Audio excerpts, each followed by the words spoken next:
Cuando mi esposo convirtió a nuestros hijos en instrumentos de su crueldad, supe que algún día pondría fin a su locura.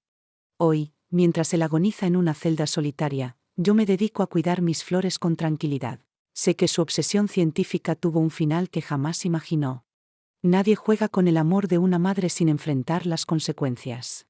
Muy buenas tardes, mis queridas. Les habla doña Eudoxia Malvina Guzmán, orgullosa mujer de 78 años, vecina de Veracruz. Nací en Tabasco, en una humilde casita junto al río, pero fue aquí, en esta tierra cálida, donde encontré mi paz después de todo lo vivido. Ahora me ven así, como una anciana de cabellos plateados que pasa los días regando sus orquídeas y cocinando pozole los domingos para las vecinas. ¿Quién me mira hoy tejiendo bajo el portal o acariciando mis gatos? No se imagina lo que estas manos han soportado. En mi colonia me llaman la abuela de las plantas, porque sé cómo curar con lo que crece en nuestra tierra.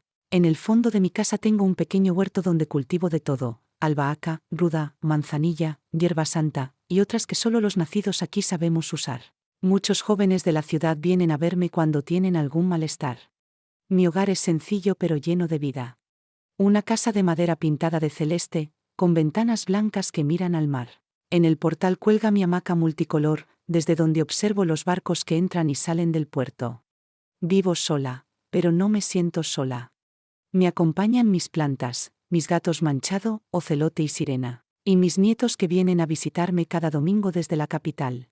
Lo que nadie sospecha es que detrás de esta abuela amable hay una mujer que cruzó el mismísimo infierno, porque hubo quienes se atrevieron a herirme a mí y a los míos, y lo pagaron caro.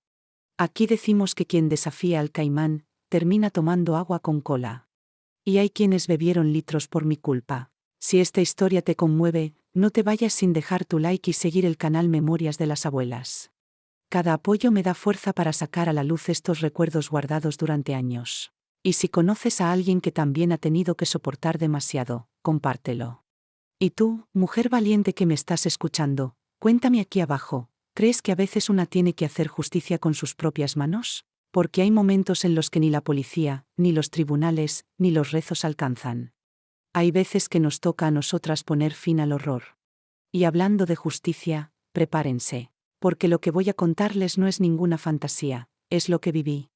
Con estos ojos que algún día cerrarán para siempre, con este cuerpo que ya cargó con demasiado. Una historia que arranca con una niña inocente en la costa del Golfo, y termina con una mujer que aprendió que hasta el ser más débil se convierte en fiera cuando no le queda salida. Volvamos atrás, en el tiempo, a cuando yo no era más que una niña descalza correteando por la orilla del río, sin sospechar que el destino me tenía preparada una pesadilla disfrazada de oportunidad. Nací en 1947, en una época en que el corazón de Tabasco seguía siendo una tierra apartada, ignorada por el resto del país. Mis padres, don Gumerindo y doña Iracema, vivían de lo que les daba la tierra y el río. Papá era pescador. Salía en su canoa antes que amaneciera y no regresaba hasta que el cielo estaba cubierto de estrellas. Mamá cuidaba el hogar y preparaba remedios con las plantas que recogía en el monte. Con ella aprendí los secretos de las hierbas que sanan. Nuestra casa estaba al final de una aldea pequeña, una construcción de madera levantada sobre pilotes para protegernos de las crecientes del río. Cuando subía el nivel del agua, podíamos pescar mojarras desde la ventana de la cocina. Y cuando bajaba, quedaba un lodazal donde jugábamos a las escondidas hasta quedar cubiertos de barro.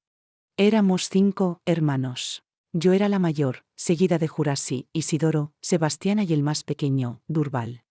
Cada mañana comenzaba con el canto de un gallo pinto que teníamos en el gallinero al lado de la cocina. Me despertaba temprano para ir al río con una lata a buscar agua, mientras mamá preparaba atole de plátano verde acompañado de pescado seco.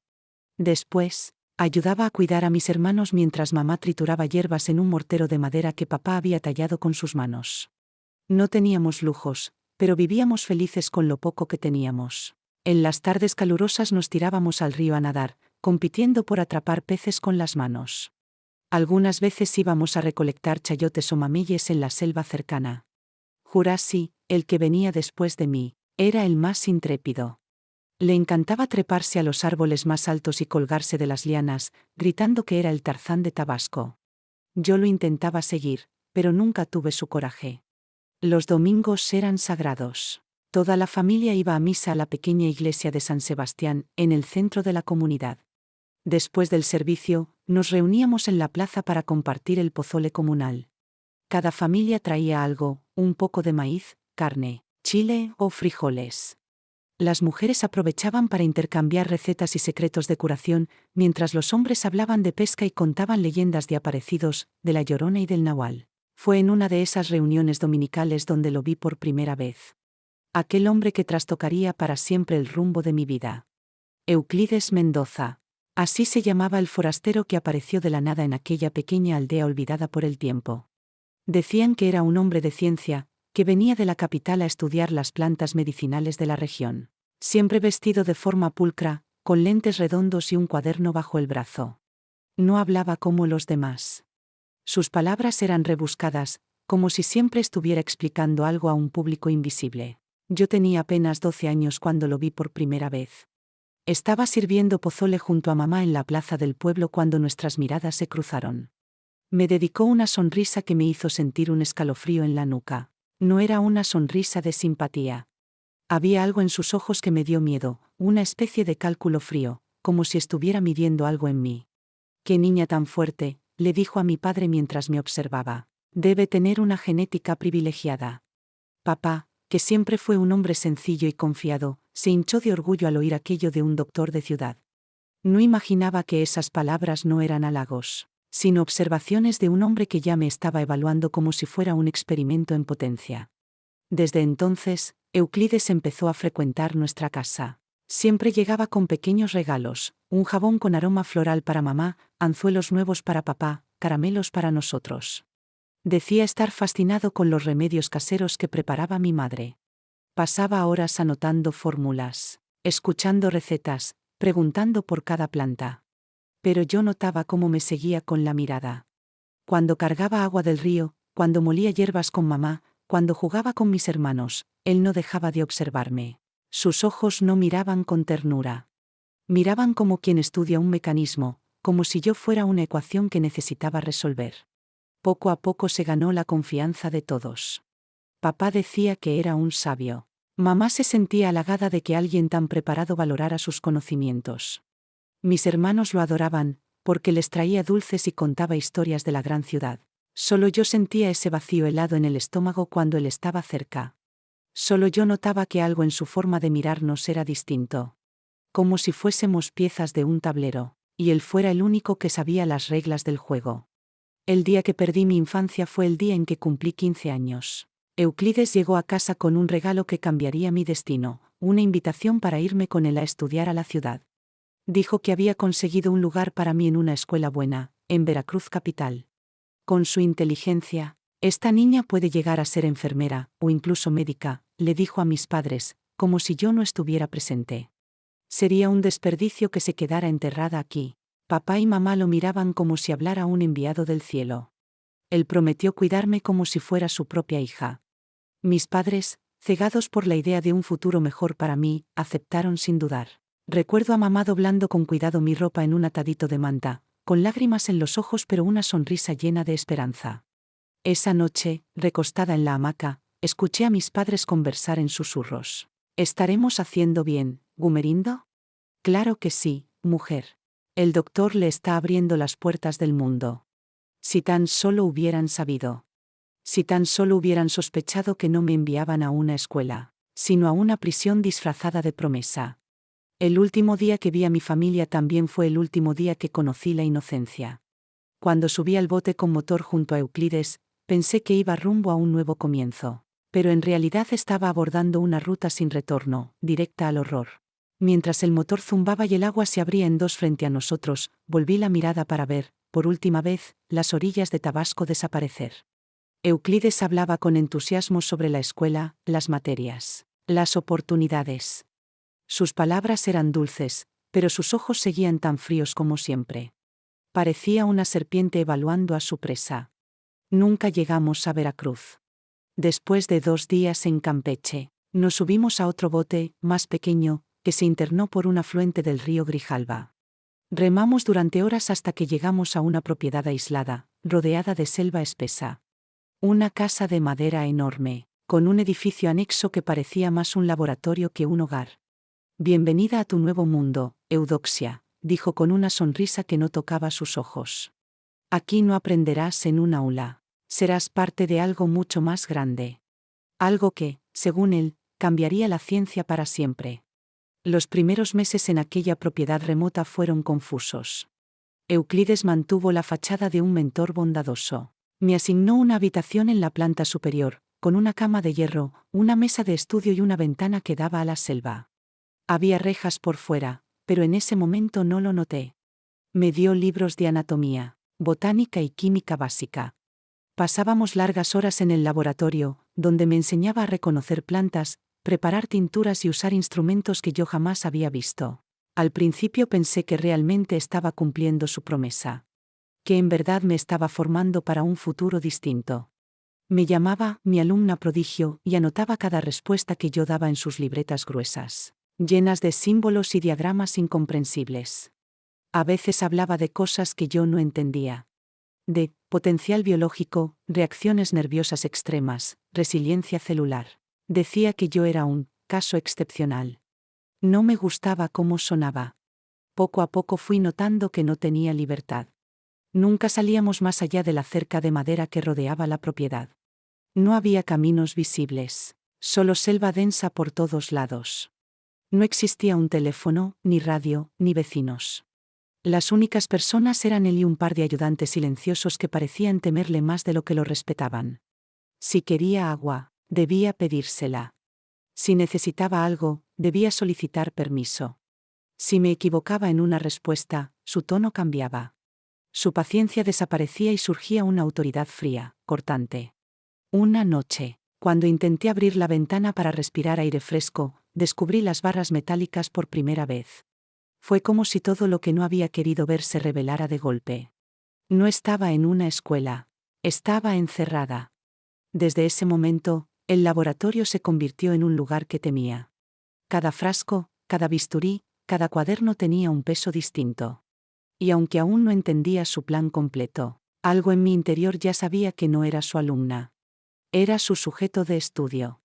La noche en que comenzó todo estaba lloviendo con furia. El techo de lámina retumbaba como un tambor, y la humedad se colaba por cada rendija. Euclides me pidió que bajara al laboratorio después de cenar. Dijo que íbamos a hacer un ejercicio especial para medir mi resistencia. No entendía a qué se refería, pero obedecí. El laboratorio olía distinto esa noche. Un aroma metálico se mezclaba con el de las plantas maceradas y los químicos. Sobre la mesa había preparado una serie de instrumentos, frascos y cables que no había visto antes. También había una camilla cubierta con una sábana blanca impecable. Me pidió que me recostara. No tengas miedo, Eudoxia, dijo con voz suave, casi paternal. Confía en mí. Yo no quería. Mi cuerpo se tensó, pero sus ayudantes me tomaron de los brazos y me sujetaron con firmeza, sin mirarme a los ojos. Es por la ciencia, murmuró uno de ellos, como si quisiera convencerse a sí mismo. Me colocaron correas en las muñecas y en los tobillos. Mi respiración se aceleró. Sentí como el frío del metal se pegaba a mi piel. Euclides comenzó a conectar cables a unos aparatos que emitían un zumbido bajo y constante. Su rostro se transformó. Ya no era el maestro amable. Era un hombre poseído por su propia obsesión. Empezó a hablar en voz alta, como si dictara para un público invisible.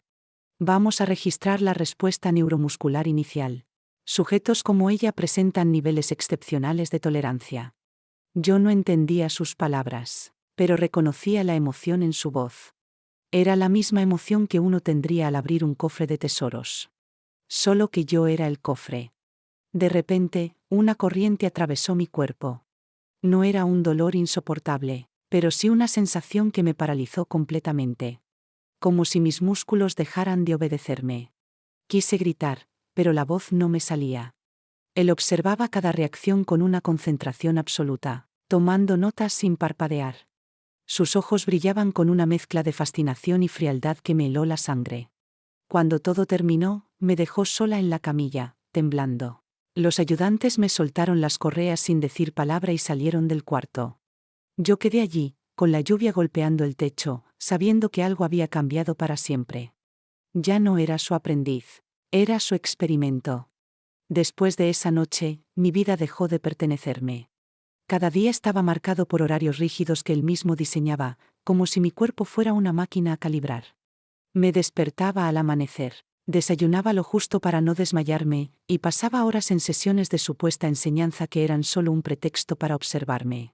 Cuando creí que nada podía empeorar, comenzaron las pruebas de aislamiento. Me encerraba durante días en una habitación sin ventanas, sin reloj, sin voz humana.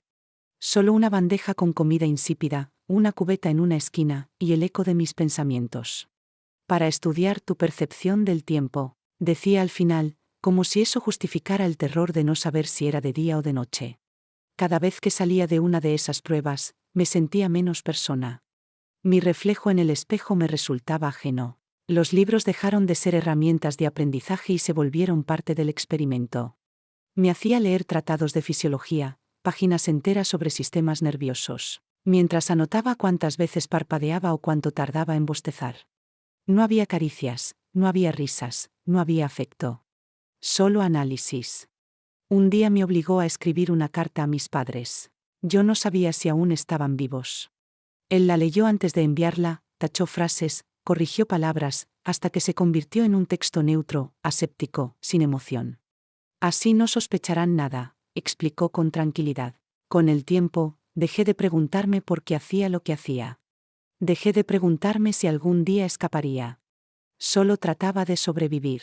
Me aferraba a los recuerdos de Tabasco como quien se agarra de una balsa en medio de una tormenta. Los rostros de mis hermanos, la voz de mi madre preparando infusiones, el olor del río al caer la tarde, eran mi única medicina. Pero él sabía cómo apagar hasta eso. Me prohibió hablar del pasado. Cada vez que lo hacía, me castigaba con más sesiones de estimulación. Así lo llamaba, estimulación, como si mi dolor fuera un interruptor más en su laboratorio. Fueron años así. Años sin abrazos, sin nombres, sin cumpleaños. Años en los que aprendí a ocultar el miedo, a fingir resignación, a tragar el llanto para no darle el gusto de anotarlo en su libreta. Años en los que mi humanidad fue archivada, página tras página, como un estudio más en su obsesión enfermiza. Yo tenía 18 años cuando su obsesión tomó una nueva forma. Una mañana, Euclides entró a mi habitación vestido con su mejor traje, llevando una caja pequeña entre las manos. Su voz, calmada como siempre, pronunció una frase que me dejó sin aire. Ha llegado el momento de formalizar nuestra unión. Creí que no había escuchado bien. Nos casaremos, Eudoxia, repitió, como si estuviera anunciando un trámite cualquiera. Así, nadie podrá cuestionar por qué vives aquí ni la naturaleza de nuestros trabajos. Serás mi esposa y mi colaboradora. Lo dijo con la misma naturalidad con la que anotaba resultados en sus libretas. No pidió mi opinión. No necesitaba hacerlo. Yo ya no era una joven libre, era parte de su proyecto. Una pieza que él creía haber moldeado por completo. La boda fue en el mismo terreno donde estaba la casa laboratorio. No hubo iglesia, ni fiesta, ni música. Solo él, sus dos ayudantes como testigos, un funcionario local sobornado, y yo vestida con un traje blanco que él mismo mandó a confeccionar. Recuerdo el calor pegajoso de esa mañana, el zumbido de los insectos, el olor a formol que venía del laboratorio abierto. Nada tenía que ver con el amor. Todo era control, cálculo y posesión. Cuando el funcionario terminó de leer los papeles y nos declaró marido y mujer, Euclides me tomó de la mano y la levantó en el aire como si hubiera ganado un trofeo. Yo sonreí porque no tenía otra opción. Por dentro, algo en mí se rompió. Aquella ceremonia no fue un matrimonio. Fue una firma sobre mi sentencia. Desde ese día, dejó de llamarme alumna y empezó a decirme mi esposa delante de cualquiera que se acercara.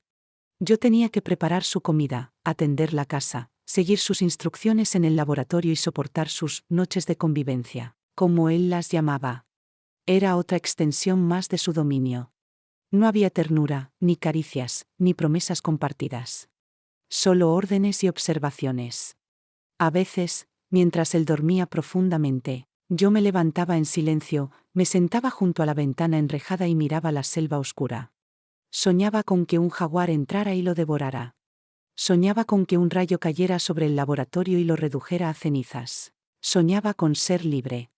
Pero al amanecer, todo seguía igual. Y yo seguía allí, atrapada en la vida que él había decidido por mí. No pasó mucho tiempo antes de que quedara embarazada. Euclides lo celebró como si se tratara de un logro científico, no de un acontecimiento familiar. Perfecto, dijo mientras acariciaba mi vientre con una frialdad que me hizo estremecer. Ahora podremos observar cómo se transmite la resistencia a la siguiente generación.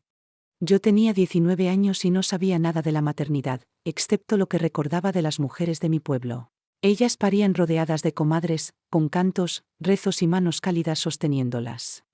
Yo, en cambio, enfrenté el embarazo rodeada de aparatos, anotaciones y un silencio aséptico. Cada mes me hacía análisis. Medía mi pulso, mi reacción al dolor, mi alimentación, mis horas de sueño. Anotaba todo con una precisión enfermiza. Nunca me preguntó cómo me sentía. No le importaba. Cuando llegó el momento del parto, no permitió que nadie más participara. Convirtió el laboratorio en una sala improvisada. Las luces blancas me cegaban, el olor a alcohol y metal me envolvía. No hubo abrazos. No hubo palabras dulces. Solo instrucciones. Respira, no grites, coopera. El nacimiento de mi primer hijo fue tratado como un experimento más. En cuanto escuchó su llanto, Euclides no lo tomó en brazos. Lo colocó sobre una camilla pequeña y comenzó a examinarlo, como si se tratara de un espécimen recién descubierto. Tomó medidas, revisó reflejos, anotó reacciones. Yo, agotada y temblando, apenas pude estirar la mano para tocarlo. Él me lo permitió unos segundos, solo para luego llevárselo a otra habitación. Necesito observar su desarrollo sin interferencias emocionales, dijo sin mirarme. Desde entonces, mis hijos crecieron bajo su supervisión constante. No eran solo niños. Eran parte de su gran proyecto. Él controlaba lo que comían, cuando dormían, qué aprendían. Yo podía amamantarlos, bañarlos y cantarles en voz baja cuando él no estaba, pero todo debía ocurrir bajo sus reglas. Me prohibía contarles historias de mi infancia, para no contaminar sus mentes con tradiciones inútiles. Cada vez que nacía uno nuevo, repetía el mismo proceso.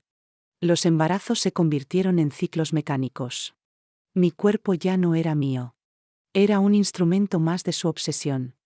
Y, sin embargo, cuando sostenía a mis hijos en la penumbra, mientras ellos dormían profundamente, sentía un amor tan inmenso que ni siquiera él podía controlar. Era en esos instantes, a escondidas, cuando recordaba que seguía viva. Que dentro de mí aún existía una llama, pequeña pero intacta. Y juraba en silencio que algún día encontraría la manera de sacar a mis hijos de ese infierno. A medida que mis hijos crecían, Euclides empezó a tratarlos no como personas, sino como extensiones de su trabajo. Desde muy pequeños, les enseñaba a manejar instrumentos del laboratorio. Les daba tareas específicas, como si fueran asistentes experimentados. Mientras otros niños aprendían canciones o juegos, los míos aprendían a calibrar aparatos, a clasificar muestras, a anotar datos con exactitud milimétrica. A los 5 años, mi hijo mayor ya sabía preparar soluciones químicas simples bajo su supervisión. A los 7, participaba en las pruebas como si fuera un ayudante más. Nunca los llamaba por apodos cariñosos. Les asignaba números y los llamaba sujeto 1, sujeto 2, sujeto 3. Decía que así evitaba interferencias afectivas.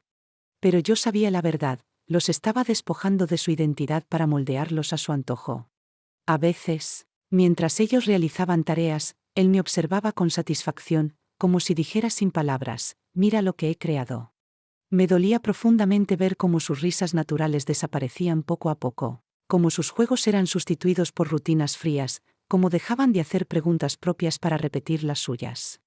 Yo intentaba, en los pocos momentos a solas que teníamos, recuperar algo de esa infancia robada.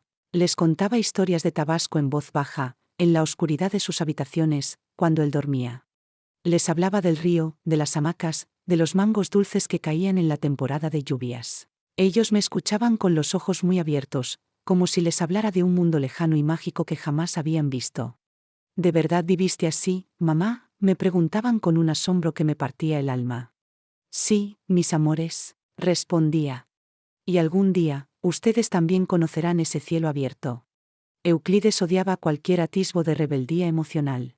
Si se enteraba de que uno de los niños lloraba por algo que no fuera físico, Lo consideraba una falla en la programación. Los aislaba, los sometía a ejercicios de resistencia, y luego anotaba sus reacciones como si fueran simples variables. Con el paso de los años, incluso empezó a usarlos en pruebas de comportamiento. Los ponía en situaciones controladas para medir sus respuestas. Les mentía para ver cómo reaccionaban. Los enfrentaba entre ellos para estudiar sus lazos. Y todo eso lo justificaba como investigación avanzada. Yo los veía confundidos, intentando complacerlo para ganarse su aprobación, porque no conocían otro tipo de autoridad. Eran mis hijos, sí, pero también eran prisioneros como yo. Prisioneros de un hombre que se creía dueño de nuestras vidas.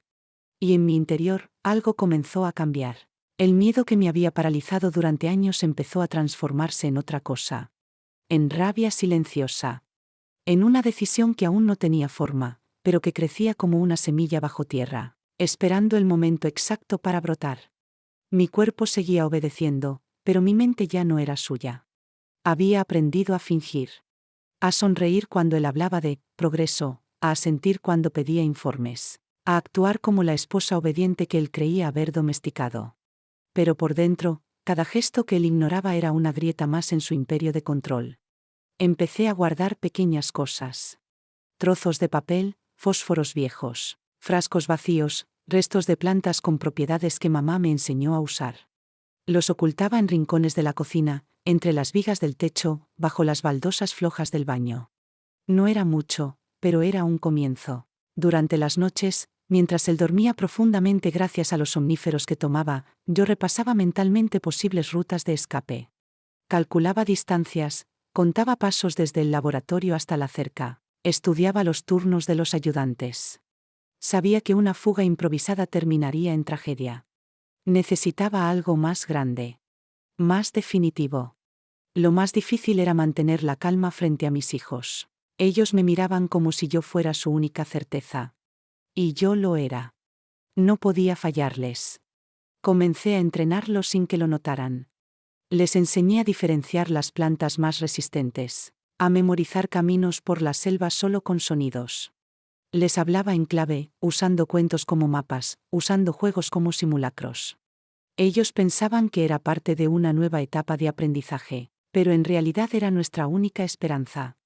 Una noche, uno de los ayudantes me encontró revolviendo frascos que no debía tocar. Me acusó de manipular materiales restringidos. Pensé que era el final, pero Euclides no me castigó. Al contrario, sonrió satisfecho. Finalmente estás pensando como una científica de verdad, dijo. Creyó que su doctrina me había absorbido del todo. No sabía que ya no estaba frente a su creación, sino frente a su enemiga más peligrosa. Me había enseñado a pensar como él. Y eso era justo lo que iba a destruirlo. A partir de entonces, cada palabra que salía de mi boca estaba calculada. Cada gesto, cada respuesta, cada movimiento era parte de un plan que solo yo conocía. Esperaba. Observaba. Respiraba despacio. Y preparaba el día en que, por fin, romperíamos las cadenas que él forjó con años de encierro. Ese día no sería anunciado. Sería una explosión silenciosa. Una fuga que no dejaría rastro. Una justicia que no pasaría por tribunales, pero que sería más contundente que cualquier sentencia escrita. Todo ocurrió en una noche sin luna, cuando la selva entera parecía contener el aliento. Euclides había viajado por unos días a la capital para presentar avances de sus investigaciones ante un grupo de inversores privados. No dejó instrucciones especiales. Confiaba en que sus ayudantes, fieles hasta el hueso, mantendrían el orden. Pero cometió un error. Dejó su laboratorio abierto. Y en su ausencia, yo ya había sembrado lo necesario. Durante meses había ganado la confianza de los asistentes. Uno de ellos, el más joven, empezó a llamarme señora Eudoxia, en voz baja, con una cortesía que no se atrevía a mostrar delante de su jefe. Una noche le conté una pequeña historia sobre mi tierra, sobre cómo la luna guiaba a los que sabían leer el follaje. Le brillaron los ojos. No dijo nada, pero supe que había entendido. Que dentro de él quedaba algo de humanidad. Así que cuando Euclides se fue, me acerqué a él con la misma calma con la que habría pedido sal para la cena. Le dije, hoy es el día. No preguntó nada. Solo me entregó un manojo de llaves y se alejó sin mirar atrás. Tenía 3 horas, quizá 4, antes de que el doctor regresara. Lo había anticipado. Había memorizado rutas, cargado mochilas pequeñas, preparado a los niños con la idea de una aventura para no asustarlos. Sabían que debían guardar silencio absoluto. Sabían que no podían llorar, ni hacer preguntas, ni mirar atrás. Uno por uno, los saqué de la casa. Primero el más pequeño, luego los medianos, al final el mayor, que ya entendía demasiado y me apretaba la mano como un adulto. El asistente desapareció. Nunca volví a saber de él. Cruzamos la cerca trasera por una rendija que había estado ensanchando con paciencia, noche tras noche, quitando clavos oxidados con una cuchara vieja. La selva nos tragó como un cuerpo espeso y vivo. Llevaba hojas secas amarradas a los tobillos de los niños para no dejar huella. Seguimos el cauce de un arroyo seco, como lo había planeado, hasta que escuchamos el primer sonido humano en años, un motor lejano. Era una vieja camioneta que transportaba carbón desde un poblado cercano. Me lancé frente al vehículo con los brazos en alto, cubierta de lodo y sudor, con los niños detrás de mí como pollitos asustados. El chofer pensó que éramos fugitivos o locos, pero al ver nuestros ojos comprendió que no mentíamos. «Suban», dijo. «Y no digan nada». No preguntó de dónde veníamos. Nos llevó hasta la parroquia de un pueblo llamado San Agustín del Palmar, donde nos recibió un sacerdote anciano que conocía la mirada de los perseguidos. Esa noche dormimos en el suelo de una sacristía. Por primera vez en muchos años, el sueño no fue un campo de pruebas, sino un refugio. Habíamos escapado. Estábamos vivos. Pero sabíamos que él no se quedaría quieto. El sacerdote nos ayudó a contactar con una organización que protegía a mujeres en situación extrema. Nos entregaron ropa limpia, documentos falsos y una nueva identidad. Desde ese día dejé de llamarme Eudoxia Malvina Guzmán. Durante muchos años fui simplemente Doña Clara, una viuda discreta con varios hijos bien portados, residente en una comunidad tranquila al sur de Veracruz. Con el tiempo, logré encontrar trabajo en un centro de salud rural. Allí, mis conocimientos de plantas y remedios tradicionales se convirtieron en mi sustento. Volví a usar mis manos para curar, no para obedecer. Los niños crecieron lejos de su sombra. Fueron a la escuela, aprendieron a correr sin miedo, a jugar sin reglas impuestas. Yo vivía con un ojo siempre en la puerta, por si él aparecía. Durante años, temí cada golpe de puerta, cada hombre de gafas que pasaba cerca, cada carta sin remitente. Pero el tiempo siguió su curso, y yo comencé a dejar de temblar. Hasta que un día, 20 años después, una noticia me sacudió como una tormenta vieja. Lo habían detenido. Lo encontraron en una finca clandestina en la Sierra de Puebla, con documentos falsos y un nuevo centro de estudios, donde pensaba repetir su experimento con niñas de comunidades indígenas. Alguien denunció un ruido extraño, una niña que lloraba de noche, un generador que no paraba de funcionar. Entró la policía. Encontraron documentos, planos, registros. Entre ellos, su viejo cuaderno, el que tenía mi nombre. Mi número. Mis hijos. Las pruebas. Las gráficas. El archivo completo de lo que yo fui bajo su yugo. Llamé a la fiscalía sin decir quién era. Solo pregunté, ¿ese hombre está en prisión? La voz al otro lado respondió, sí, y estará ahí el resto de sus días. Colgué sin decir más. Esa noche preparé café de olla, serví pan dulce y abrí las ventanas de par en par. Lloré en silencio, no por miedo, sino por alivio. Lo que no hizo la justicia entonces, lo hizo la verdad con el tiempo. Él había perdido. No necesitaba verlo tras las rejas para saberlo. Yo seguía viva. Mis hijos seguían vivos. Y él ya no tenía a nadie a quien controlar. Ese día, por primera vez, dormí sin cerrar con llave.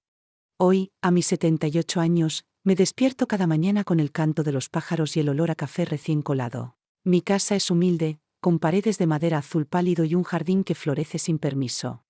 Los vecinos me llaman la abuela de las orquídeas. Vienen a buscarme cuando les duele algo que no sana con pastillas. Me traen plantas para intercambiar, me piden consejos para dormir mejor, o simplemente se sientan conmigo a tomar atole en la sombra. Mis hijos ya son hombres y mujeres hechos y derechos. Ninguno se dedica a la ciencia. Prefirieron carreras simples, humanas. Uno es panadero, otra maestra de primaria, otro tiene un puesto de frutas en el mercado. Y todos, saben lo que pasó. Porque nunca les mentí. Crecieron con la verdad entre manos, como quien carga una herida que no quiere ocultar, pero que ya no duele. Mis nietos corretean por el patio con los pies descalzos y la risa libre. A veces me miran con extrañeza cuando me quedo en silencio viendo el horizonte. Creen que estoy distraída, pero no. Solo estoy recordando. Porque una no olvida, hija. Solo aprende a vivir con todo eso adentro. El miedo, la rabia, la ternura, el dolor. Todo eso sigue aquí. Pero ya no me domina. Ahora lo cuento. Lo transformo en palabras. En mi historia.